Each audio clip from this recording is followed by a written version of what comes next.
এক প্লেটে 3টে পরোটা, আনলিমিটেড তরকারি, এক টুকরো পেঁয়াজ, একটা সেদ্ধ ডিম, একটা কাঁচা লঙ্কা, 30 টাকা। 30 টাকা, যাতে হয় না ট্রেনের টিকিটও হবে না। লেওড়াই এক ডায়লগ শুনে শুনে আমার কান পচে গেছে ভাই। ফেসবুক খুলছি, রাজুদা রাজুদা, ভাই শুধু এক ডায়লগ শুনে যাচ্ছি, হাঁটতে যাচ্ছি সেখানেও ভাই এইটা বাজছে। আমি ভাই ঘুমোতে যাচ্ছি, একটু শান্তিতে ঘুমোতে যাব, সেখানেও ভাই এই এক রাজুদার মিউজিক বাজছে। এক প্লেটে 3টে পরোটা, আনলিমিটেড তরকারি, একটা সেদ্ধ ডিম, এক টুকরো পেঁয়াজ, একটা কাঁচা লঙ্কা, 30 টাকা। 30 টাকা, যাতে হয় না ট্রেনের টিকিটও হবে না। দাও। মানে ভাই আমি কি হচ্ছে এই লাস্ট বিগত এক সপ্তাহ ধরে ভাই তোমাদের বলে বোঝাতে পারবো না, যেখানে যাচ্ছি সেখানেই ভাই রাজুদার এই ডায়লগটা বাজছে। 30 টাকা, যাতে হয় না ট্রেনের টিকিটও হবে না। প্রথমত রাজুদা, ওটা হচ্ছে ট্রেন, নট ট্রেন, ঠিক আছে? আর কে বলেছে তোমায় যে 30 টাকায় ট্রেনের টিকিট হয় না? ভাই 30 টাকা যদি আমার কাছে থাকে, আমি ভাই আমার ঘর থেকে হাওড়া পর্যন্ত গিয়ে আবার ঘুরে চলে আসবো। আর রাজুদা নাকি দাবি করছে যে 30 টাকায় ট্রেনের টিকিট হয় না। মানে রাজুদা যেটা বলছে একটু ভেবে চিন্তে বলো। ঠিক বলেছো। তোমরা একটা জিনিস যদি লক্ষ্য করো, বিগত এক বছরে ওয়েস্ট বেঙ্গলে যেই সমস্ত আলবাল ছাল দোকানগুলো ভাইরাল হচ্ছে, এই যেমন রাজুদা, তারপর ফোনপে পরোটা, আরো যে সমস্ত আলবাল ছাল যেগুলো বিরিয়ানির দোকানগুলো ভাইরাল হচ্ছে, সবকটাই তাদের ভাট বকার জন্য ভাইরাল হচ্ছে। জানি না তাদের খাবারের কোয়ালিটি কেমন। যেমন এই দেখো না, রাজুদা রাজুদা পুরো ভাইরাল হয়েছে তার ফেমাস ডায়লগটার জন্য। তারপর এখানে আমাদের ডিজে অরুণদা ভাড় হয়ে যায়, আলবাল ছাল বকে যায়, আমার 500 কোটি ফেস ভ্যালু, আমার গোটা অল ইন্ডিয়ার লোক চেনে। যে বাঘাযতীন মোড়ে ওয়ার্ল্ড ফেমাস সেলিব্রিটি দাঁড়িয়ে আছে এখানে, বিশ্ববিখ্যাত ওয়ার্ল্ড ফেমাস। কারণ কাউন্সিলর তো ওয়ার্ডের জনপ্রতিনিধি, আমি ওয়ার্ল্ডের জনপ্রতিনিধি। এই ভাট বকার জন্য মালটা ভাইরাল হয়েছে। আরো যেই সব বিরিয়ানি বিক্রেতাগুলো আছে সব কটাই পুরো ভাট বকার জন্য ভাইরাল। তোমার ভাই খাবারের কোয়ালিটি কেমন সেটা লোক দেখবে না, তুমি মুখে যখন দুটো আলবাল চাল কথা বলে দিলে, ভাট বকে দিলে, ব্যাস তোমাকে ভাইরাল করার দায়িত্ব তো 5-8টা ফুড ব্লগাররা আছেই। আপেল আপেল আপেল আনলিমিটেড তরকারি, আনলিমিটেড আনলিমিটেড। দেখো ভাই রাজুদার দোকানে আজকাল এইসব চলছে। মাঝে মধ্যে এইগুলো দেখে ভাই নিজেরও হাসি পায়। মানে আমি প্রথমবার হ্যান্ডেল মেরে এতটা উৎসাহিত হইনি, এই মালটা আপেল আপেল করে এতটা উৎসাহিত হচ্ছে। Apple apple apple. আর এই হচ্ছে ওয়েস্ট বেঙ্গলের ফুড ব্লগার, এই হচ্ছে ফুড ব্লগিং এর ছিরি। তাহলে আমি হরপ করে লিখে দিতে পারি, রাজুদার ডাউন হতে আর বেশি দিন নেই। এইরকম যদি লেভেলের ফুড ব্লগিং হয়, রাজুদার ব্যবসা পুরো গাদার গাড়ি চলে যাবে। আপেল আপেল আপেল আনলিমিটেড তরকারি, আনলিমিটেড। এইরকম কিছু কিছু ভাই ফুড ব্লগার গুলো থাকে, একটু ভাই তোমার দোকানে এসে পুরো একদম ফুল নেশা করে পাতা ফাতা টেনে তোমার দোকানে আসবে, কিছু একটা ভাই উল বাল ছাল করবে, বাওয়ালটা করবে তোমার দোকানে। তারপর রাজুদা রেগে যাবে, রেগে গিয়ে দুটো কথা বলবে, তারপর লেগে যাবে ভাই ঝামেলা, ভিডিও করে একদম সোশ্যাল মিডিয়ায় পোস্ট করে দেবে।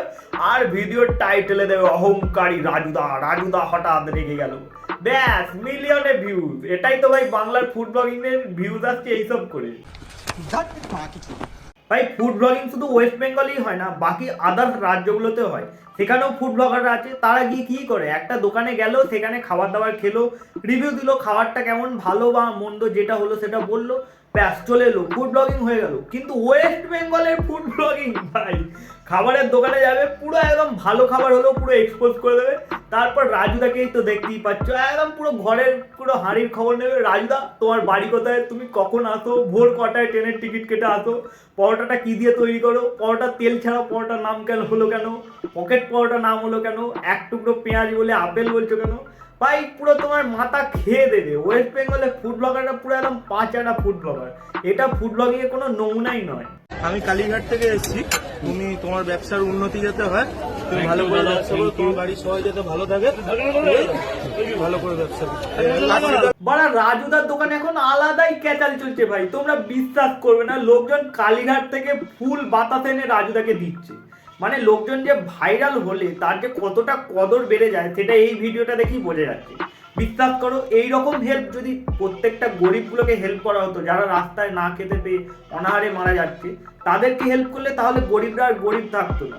সবই ভাই বোঝা যাচ্ছে, সিম্প্যাথি নেওয়ার জন্য এইসব গিফট করে ভিডিও দিয়ে ভিউজ আনার চেষ্টা করছে ভিডিওতে, তাছাড়া কিছুই নয় ভাই। যখন রাজুদা ভাইরাল ছিল না তখন কেউ এতে রাজুদার ভিডিও করতো না, আর এইরকম ভাই গিফট করেও দিয়ে যেত না, সবই ভাই সিম্প্যাথি খাওয়ার ধান্দা।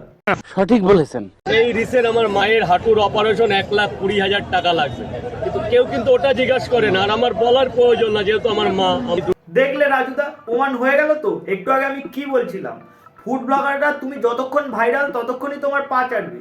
তোমার মা কেমন আছে, মায়ের হাঁটুর অপারেশন হবে, কত টাকা খরচা হবে, কেউ একটু হেল্প করো রাজুদাকে, এইসব ভাই ফুড ব্লগাররা করবে না। ফুড ব্লগাররা তুমি যতক্ষণ ভাইরাল তোমার পা চেটে ওখানে গিয়ে ভিড় করে তোমায় আলবাল ছাল কোশ্চেন করে তোমাকে একদম রাগিয়ে দিয়ে ভিডিও বানিয়ে ভিডিওর টাইটেলে উল্টো পাল্টা টাইটেল লাগিয়ে শুধু ওদের নিজেদের ফায়দাগুলো মেটাবে। ওরা তুমি কেমন আছো, তোমার বাড়ির লোক কেমন আছে, বাড়ির লোকের হেল্প লাগবে কিনা, এইসব দিকে ওরা কর্ণপাত করে না। আর রাজুদা নিজে যেটা পরোটা বানায় সেটাই কি বেটার? আমি মনে করি আমার চাইতে ভালো অবশ্যই আছে। অবশ্যই আছে। মানুষকে ক্ষতি করা বিজনেস। মানুষ খেয়ে দিয়ে ট্রেনে উঠে যাচ্ছে, অ্যাসিড হচ্ছে, কোদ্দি হলো ভাই, ট্রেন থেকে নেমে ওষুধ খাচ্ছে, এগুলো ব্যাপারটা এটাই। কারণ রাতের খাসি যদি মধু দিয়ে করো সকালে কিন্তু বাসি, আর রাতের ভাত সকালে কিন্তু পান্তা। দেখেছো ভাই কি ঢ্যামনা লেভেলের ফুড ব্লগার এরা। ভাই এর কথা গিয়ে ওকে লাগাচ্ছে, ওর কথা গিয়ে একে লাগাচ্ছে। ডিজে অরুণ বলছে রাজুদা নাকি বাসি খাবার বিক্রি করে, রাতের খাসি সকালের বাসি। আর রাজুদা এই কথাটা শুনে রিয়াক্ট করে বলছে যে তার ঘরে বৃদ্ধ মা, এটা শুনে খুব হাসি পেয়েছে। মানে ভাই কি দরকার একটা ভিডিওতে দুজনকে দেখিয়ে কম্পেয়ার করার কি দরকার ভাই? রাজুদার জায়গায় আছে, ফোনপে পরোটার জায়গায় আছে, দুজনকে টেনে এনে কন্ট্রোভার্সি করার তো কোনো দরকার নেই। কিন্তু না, বাংলার ফুড ব্লগারদের কন্ট্রোভার্সি না করলেও তোদের পেটের ভাত হজম হবে না। বলেন কি ভাই আবার এক জায়গায় দেখছি রাজুদার এই পকেট পরোটা নিয়ে গান বেরিয়ে গেছে বড়া। রাজুদার পকেট পরোটা সাথে আনলিমিটেড তরকারি, খেতে হলে তোমরা ভাই এসো তাড়াতাড়ি।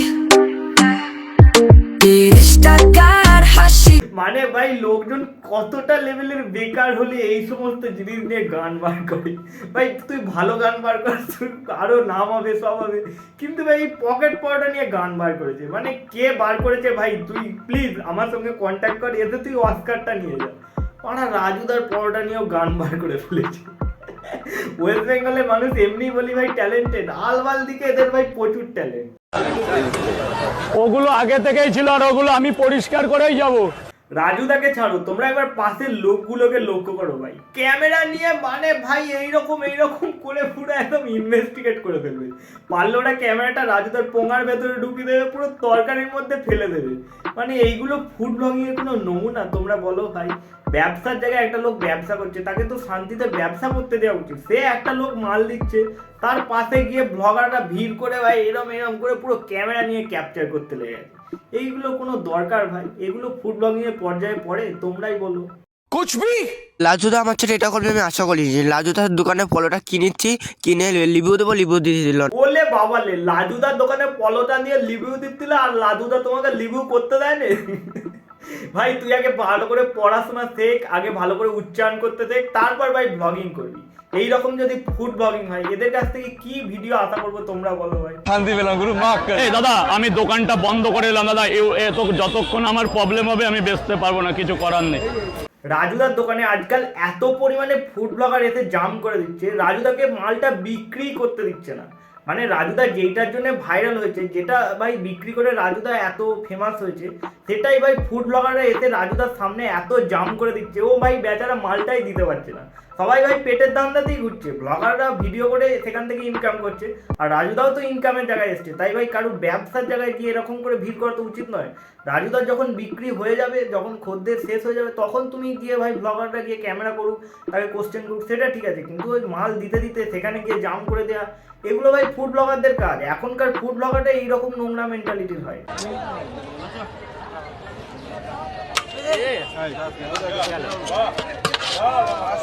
কয় জায়গা হলো? দেখতেই পেলে রাজুদা একটা মাল দিচ্ছিল, সেখান থেকে তাকে থামিয়ে তার গলায় মাইকটা গুঁজতে গেল, মাইকটা পড়ে গেল তরকারিতে। না জানি কত জনের গলায় এই মাইকটা গোঁজা হয়েছিল, ঘাম ভাই লেগে পুরো একাকার, সেটাই তরকারিতে পড়ে গেল। তারপর তুলে নেওয়া হলো, ওই ভাই ঘামের সব তরকারিতে লেগে গেল, আর সেটাই তোমাদেরকে দেওয়া হবে। দাদা প্লিজ দাদা, আমি তোমার দুটো পা ধরছি দাদা, আমাকে একটু বেচা কেনাটা করতে দাও দাদা। রাজুদা ফুড ব্লগারদের পায়ে পড়ে যাচ্ছে, বলছে এখানে জাম করো না, আমাকে একটু বিক্রি করতে দাও। কিন্তু না, ফুড ব্লগাররা তো শুনবে না, ওরাতেই ভাই তোমার গানের গোড়ায় গিয়ে ক্যামেরা নিয়ে ফুড ব্লগিং করবে। निकल लौड़े पहली फुर्सत में निकल। সত্যের জন্য একটা চমক আছে।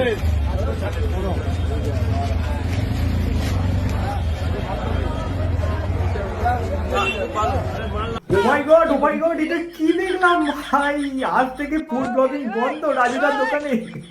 এবার তো ভাই ফুড ব্লগাররা এসে রাজুদাকে পুরো একদম এক্সপোজ করবে, ধুয়ে দেবে। ভিডিও টাইটেল হবে অহংকারী রাজুদা ভিডিও করতে দিল না। এরপর ভাই ফুড ব্লগাররা যেমন রাজুদাকে তুললো, এবার ভাই দেখবে পুরো ফুড ব্লগাররা রাজুদাকে নিয়ে পুরো ধুয়ে দেবে। ভাই ওখানে তো আলাদাই ক্যাচাল চলছে, আমি এসবের মধ্যে নেই ভাই। যখন ক্যাচাল হবে তখন আবার নেক্সট পার্ট নিয়ে আসবো। আর এই ভিডিওটা কেমন লাগলো সেটা কমেন্ট করে জানাও। একে নিয়ে যদি আরো ভিডিও দেখতে চাও কমেন্ট করো, আর নেক্সট কাকে নিয়ে রোস্ট করবো সেটাও আমাকে কমেন্ট বক্সে সাজেস্ট করতেই পারো। আজকের ভিডিও এতটাই, তো চলো আজকের মতো বাই।